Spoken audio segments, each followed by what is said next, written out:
안녕하세요, 호돌이입니다. 오이솔루션을 살펴보고자 이번 영상을 준비했는데요. 오늘도 영상을 클릭해 주셔서 감사합니다. 2020년 연초에 어떤 산업, 어떤 기업을 다루면 좋을지에 대한 설문에 5G 산업을 다뤄달라는 의견을 가장 많이 주셨는데요. 하지만 5G 산업은 여러 이유로 산업 쉽게 이해하기 시리즈 대신 개별 기업을 중심으로 사업의 내용을 풀어드리면 좋겠다는 포스팅을 올렸었고, 2020년 중순에 KMW, R&2 테크놀로지에 대한 글과 영상을 공유한 바 있습니다. 이번 포스팅에서 서술하는 오이솔루션을 비롯해 이노와이어리스, 기가레인, 에이스테크, 서진시스템, 통신 3사까지 다루면 계획이 완성될 것 같습니다. 이들 기업을 다루는 이유는 5G 산업 이해를 돕기 위해 지식을 공유하기 위함이니 특정 종목에 대한 매수 매도 의견이 아님을 재차 강조드립니다. 최근 5G 관련 영상은 앞선 R&2 테크놀로지 블로그 글과 KMW 영상을 참고 바랍니다. 오이솔루션은 5G 관련주 중에서도 대표적인 5G 관련주로 손꼽히는 종목입니다. 보통 삼성전자의 5G 장비 사업 최대 수혜주라는 타이틀이 붙습니다. 그런데 오이솔루션은 다른 5G 관련 기업들과 다소 다른 차이점이 있습니다. 다른 기업들은 주로 통신 장비를 만들 때 공기 중을 떠다니는 무선 신호와 장비 안을 오가는 전기 신호를 다루는 사업을 주로 영위하는데요. 오이솔루션은 이와 달리 빛을 이용하는 무언가를 만듭니다. 즉 단순히 통신 관련 기업일 뿐만 아니라 광학 기업이라는 특징이 있습니다. 빠른 통신에서 빛을 잘 다루는 것은 아주 중요합니다. 한 장소에서 다른 장소로 신호를 빠르고 효율적으로 전달하는 최선의 방법은 빛을 쏴 광학 신호를 전달하는 방법이기 때문입니다. 물론 전선을 통해 전기 신호를 흘려주는 방법도 있지만 빛보다 속도가 느리고 한 번에 여러 신호를 전달하는 데 한계가 있습니다. 또한 열저항이 크게 발생하고 전자패 간섭에 의해 신호가 소실되는 문제도 함께 안고 있습니다. 이에 따라 인터넷 통신은 광통신을 중심으로 발전되어 왔습니다.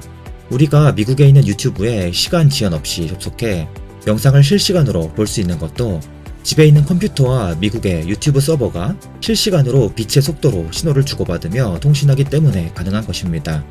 이러한 광통신의 역사를 타고 올라가면 끝도 없습니다. 서울 남산 위에 있는 봉수대도 어찌 보면 빛을 이용한 통신의 일종입니다. 하지만 봉수대는 역사 시간에 배우도록 하고요. 진짜 전자장치를 이용한 광통신으로 한정해 이야기하는 것이 좋을 것 같습니다. 전자장치를 이용한 광통신의 역사도 결코 짧지만은 않습니다. 140년 전인 1880년까지 거슬러 올라가는데요. 매우 놀랍게도 우리가 전화기 발명가로 잘 알고 있는 벨이란 발명가가 최초의 광전화기를 개발한 사람입니다. 벨은 전화기를 처음 발명하여 특허를 신청한 지 4년이 지나 빛을 이용한 무선전화기를 개발했습니다. 하지만 빛을 이용한 통신은 실제로 많은 장애물에 의해 빛이 제대로 전달되지 않는 현상이 발생하였고 통신이 효율적으로 이루어지지 않아 곧 사장되었습니다. 그리고 유선전화기가 대세가 되었습니다. 참고로 벨 일가는 이 시기 무렵에 벨 컴퍼니를 설립하였으며 이는 현재 미국 최대 통신사인 AT&T의 전신입니다. 이후 광통신에 대한 연구개발은 지속됩니다.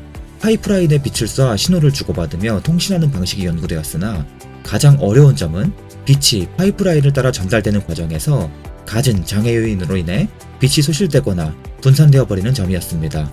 이러한 어려움을 극복하게 된 계기는 광섬유의 발전 덕분이었습니다. 광섬유의 개발을 위해 많은 노력들이 있었습니다만 광섬유가 실질적으로 쓰이는데 가장 큰 기여를 한 기업이 모두들 아시는 미국의 코닝입니다. 코닝은 1970년에 유리 소재를 이용한 광섬유를 개발했는데 유리섬유는 다른 금속등의 소재보다 빛의 소실도 월등히 적고 빛이 섬유 내에서 진행하는 과정에서 주변의 전자기적 신호에 의해 발생하는 간섭도 월등히 적기 때문에 빛을 장거리까지 전송하기에 유리했던 것입니다. 물론 유리섬유를 사용하더라도 일정 부분 빛의 소실이 발생합니다. 따라서 일정한 거리마다 빛을 다시금 증폭시켜주기 위한 중계기를 설치해 주어야 합니다. 어찌되었든 유리 소재 기반의 광섬유는 플라스틱 소재까지 확대되며 광통신의 기반이 되어 현재까지도 널리 쓰이게 됩니다. 이러한 광통신은 현재 우리가 사용하는 인터넷이나 핸드폰 통신을 위해 필수적인 통신 방법입니다. 우리가 집에서 방구석에 앉아 네이버라는 사이트에 접속하기 위해서는 우리 집에서 네이버 서버 사이에 아주 빠른 속도로 신호가 오갈 수 있어야 하는데요. 이러한 신호의 전송은 모두 광통신을 통해 이루어집니다. 우리가 컴퓨터를 이용해 인터넷에 접속하기 위해서는 흔히 랜선이라 부르는 사진의 인터넷선을 연결해 주어야 합니다. 요즘에는 인터넷선을 직접 꽂지 않고 와이파이를 이용하기도 하는데요. 무선 공유기를 상세히 살펴보시면 마찬가지로 랜선이 공유기에 꽂혀 있는 것을 볼 수 있습니다. 이 선을 자세히 보시면 두꺼운 흰색 선 안으로는 여러 색상을 갖는 가느다란 선들이 잔뜩 뭉쳐있는 것을 볼 수 있는데요. 이들 선은 광섬유가 아닌 전기 신호를 흘릴 수 있는 금속 선으로 이루어져 있습니다. 이 랜선도 시간당 전송할 수 있는 데이터의 양이 정해져 있는데요. 시간이 지남에 따라 광통신 속도도 점점 빨라지기 때문에 케이블도 함께 더 많은 양의 빛을 전송할 수 있도록 발전해야 합니다. 실제로 랜선이 과거에나 지금이나 모양은 똑같이 생겼습니다만 스펙은 꾸준히 업그레이드 되어 왔습니다. 이 선을 컴퓨터나 노트북에 꽂으면 톡 소리가 나며 고정됩니다. 그러나 이러한 선은 가정이나 사무실 내에서 소수 인원이 사용하는 데이터의 전송 시에는 사용하기 적합하지만 그 이상의 규모의 데이터를 빠르게 전송하는 데에는 한계가 큽니다. 이에 따라 가정이나 사무실 가까이 사용자에게 보이지 않는 영역에는 수도 없이 다양한 광 케이블이 설치됩니다. 가정이나 사무실에서 시작된 인터넷선은 벽 속 또는 건물 지하에 숨겨진 통신 장비를 거치게 되는데 이들 장비부터는 주로 광섬유를 이용해 매우 빠른 속도로 대용량의 데이터를 중앙 서버와 주고받게 되는 것입니다. 그런데 문제가 있습니다.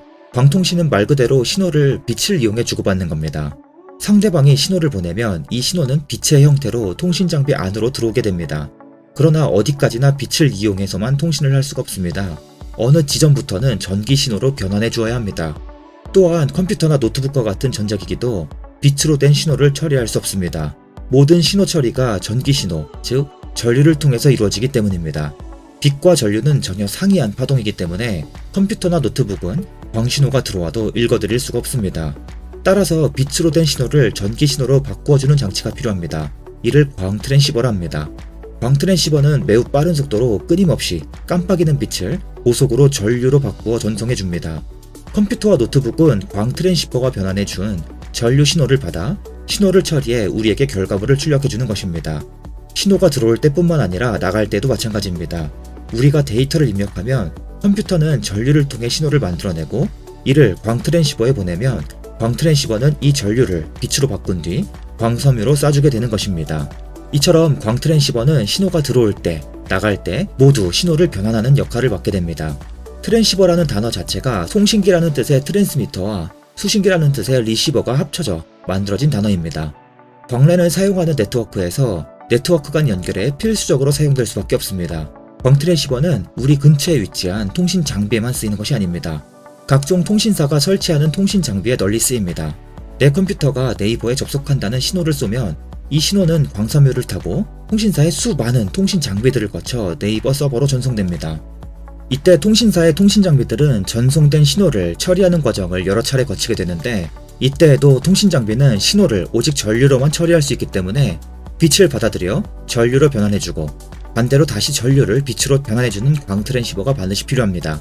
인터넷 시장이 개화한 지 다소 지났을 때에만 해도 트랜시버라는 제품이 사용되지 않던 시절이 있었습니다. 인터넷 초기에는 신호를 외부로 보낼 때 전류를 빛으로 바꿔주는 트랜스미터와 신호가 외부에서 들어올 때 빛을 전류로 바꿔주는 리시버가 따로따로 쓰였습니다. 하지만 2000년이 지나며 이들 제품의 통합이 시도되었고 트랜시버가 본격적으로 쓰이기 시작합니다. 통신 장비에는 이러한 광 트랜시버가 수십 개에서 수백 개까지도 달렸습니다. 통신사의 통신 장비는 한 번에 수백, 수천 명 분량의 통신을 처리하기 때문에 엄청난 속도로 굉장히 많은 데이터를 처리해야 하고 이를 위해 빛과 전류를 변환해주는 부품도 많이 필요한 것입니다. 특히 5G 시대를 맞아 데이터 전송 속도가 더욱 빨라지기 때문에 광 트랜시버도 더욱 많이 필요하지만 광 트랜시버 자체의 성능도 반드시 크게 개선되어야 합니다. 데이터 트래픽 증가는 광 트랜시버 수요 증가 요인이라 볼 수 있습니다. 또한 수량이 한정되어 있더라도 통신기술 발달에 따라 지속적으로 업그레이드와 교체가 필요한 부품입니다.